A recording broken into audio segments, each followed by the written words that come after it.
Hello everyone, I'm Tex, a Japanese marathon coach. Today's topic is how to break 20 minutes for the 5K without running endless 5Ks. Have you ever wondered why some runners break 20 minutes for the 5K, while others stay stuck at 21, 22, or even 23 minutes for years? Here's the surprising part. It usually isn't because they are not training hard enough. It's because they are training for the wrong goal. Most runners think, if I want to run a faster 5K, I should just run more 5Ks. That sounds logical, but it's actually one of the biggest mistakes you can make. Today, I'm gonna show you something completely different. Instead of asking, what workout should I do?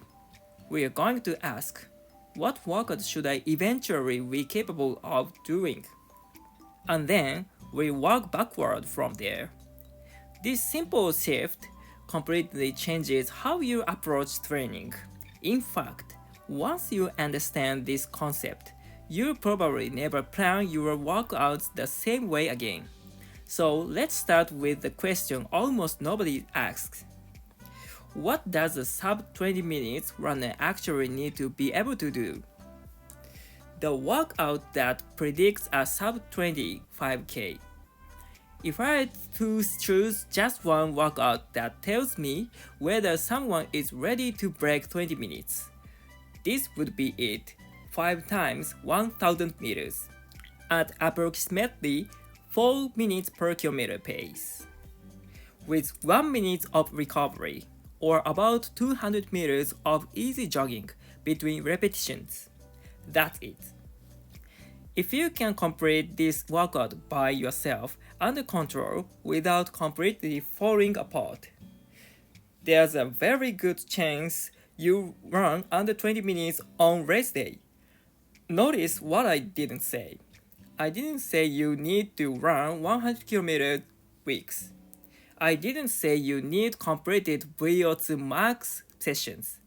And I definitely didn't say you need to destroy yourself every Tuesday night. One workout, one clear benchmark. Everything else is simply preparation for this. Here's where most running go wrong. Now here's what almost everyone does next. They think, okay, then I'll just run those 1000s faster. Makes sense, right?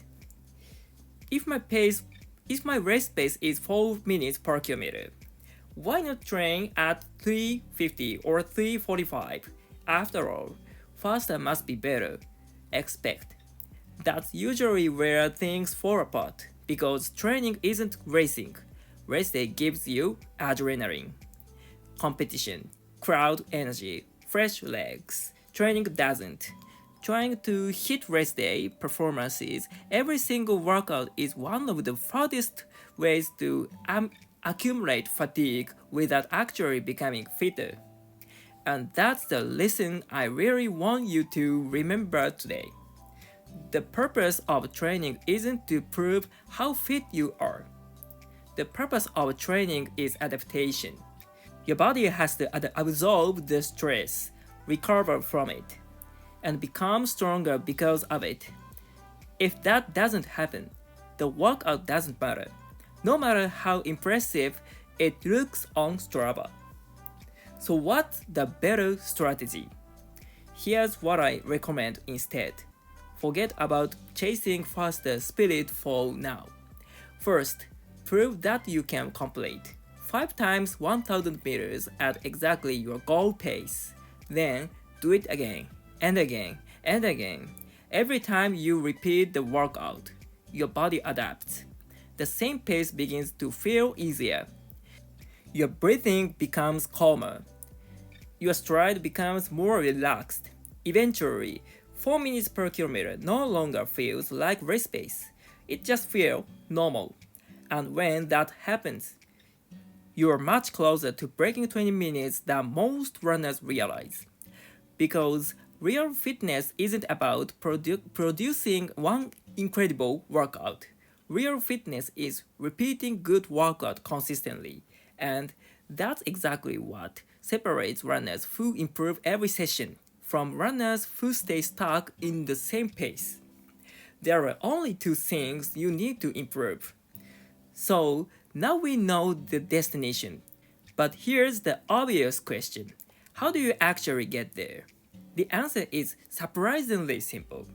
When you break a sub 20 minutes 5K down into its basic components, there are really only two things you need to improve: speed and endurance. That's it.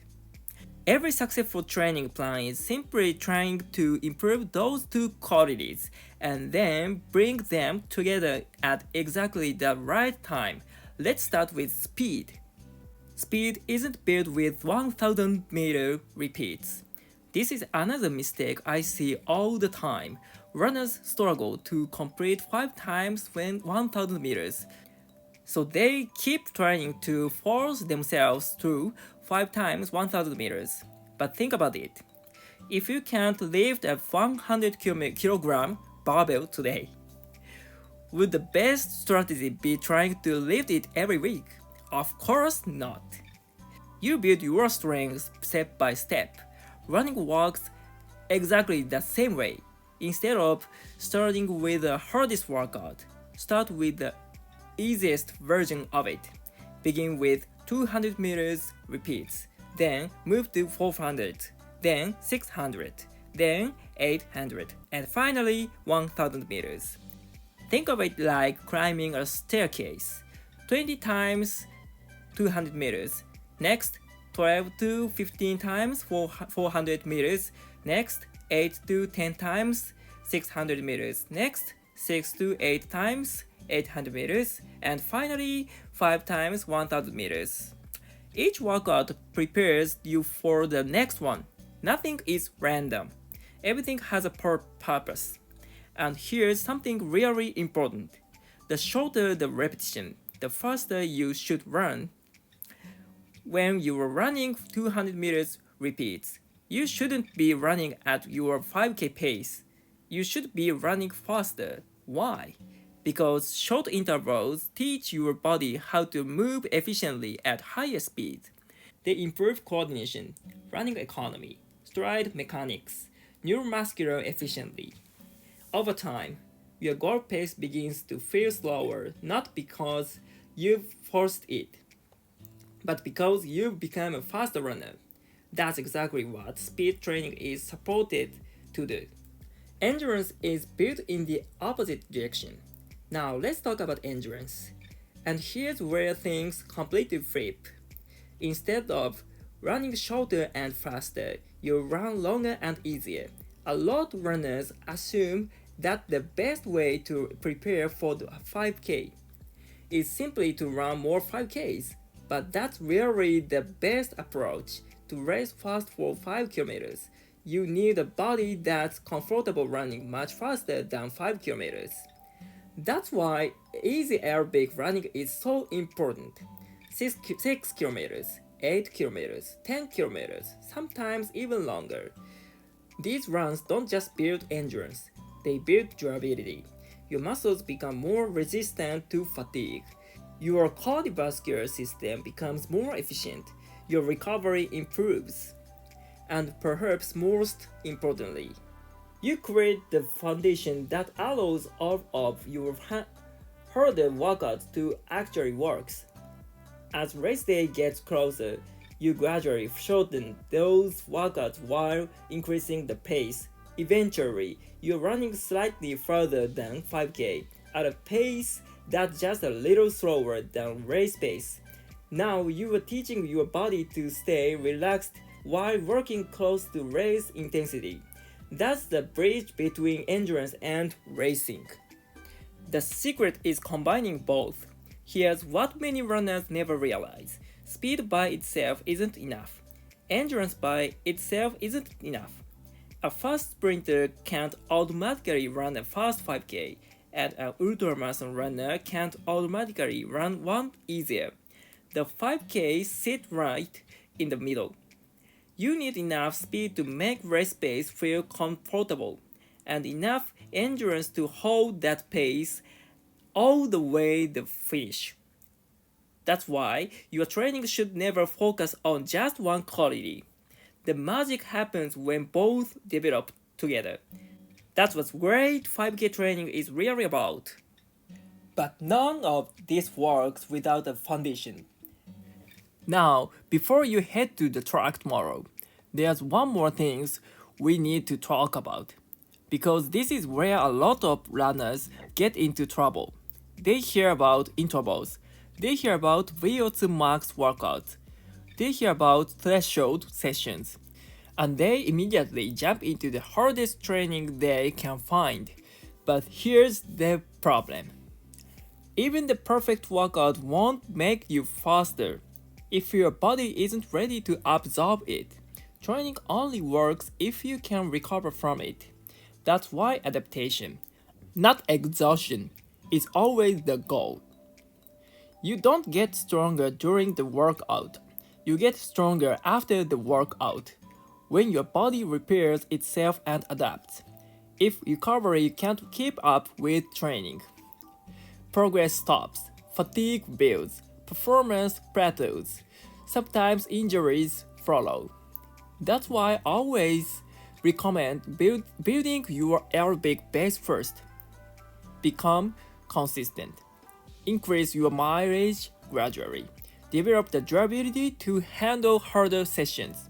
Only then should you progress toward race-specific workouts like the ones we've discussed today. This is what coaches call periodization. Each phase prepares you for the next. Instead of doing random hard workouts, you're following a logical path toward your goal. And that's one of the biggest differences between runners who keep improving and runners who stay stuck year after year. The sub-20 framework. Before we finish, let me leave you with the one simple framework. If you remember these 3 steps, you always know where your training should be headed. Step 1. Build the foundation. Develop your aerobic base. Run consistently. Increase your weekly mileage gradually. Build a body that can actually recover from hard training. Without this foundation, nothing else lasts. Step 2. Build the endurance. Improve your speed through shorter, faster intervals. Build your endurance through longer, easier runs. Develop both qualities separately before trying to combine them. Don't rush this stage. This is where real fitness is built. Step 3. Put it all together.